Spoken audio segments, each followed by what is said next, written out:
While Vera Lynn's soothing tones boosted the boys at the front, millions of British women exchanged dusters and shopping bags for spanners and hard physical work at the home front.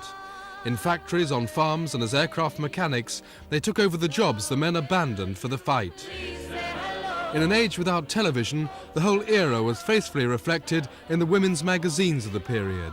Jane Waller's collection gave her the idea of writing a book on the subject of the wartime magazines and women. At the start of the war, they were told to stay at home, and it was their duty to be beautiful, and if troubles became too bad, they should wash their tears away with a solution of weak, cold tea.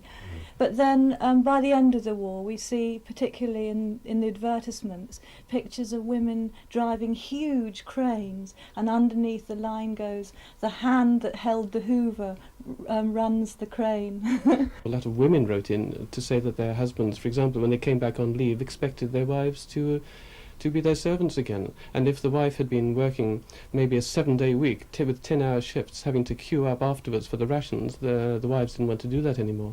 Could we have won the war without women? No way. Some of the women responsible for victory came to see an exhibition of the magazines at the Imperial War Museum.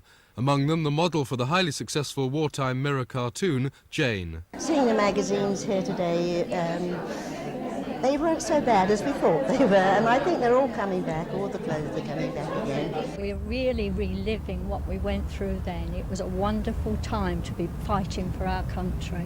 Without us, those men would have had to do the job, and of course, as a coloured person, I was fighting for my life. I was not for burning, not this lady. Do you think they helped people during the war? I'm sure they helped people, yes. In those days, things weren't freely talked about as they are today, but yes, they did help people, I think. Wife and Home, Woman's Magazine, they're all captured in Woman in Wartime.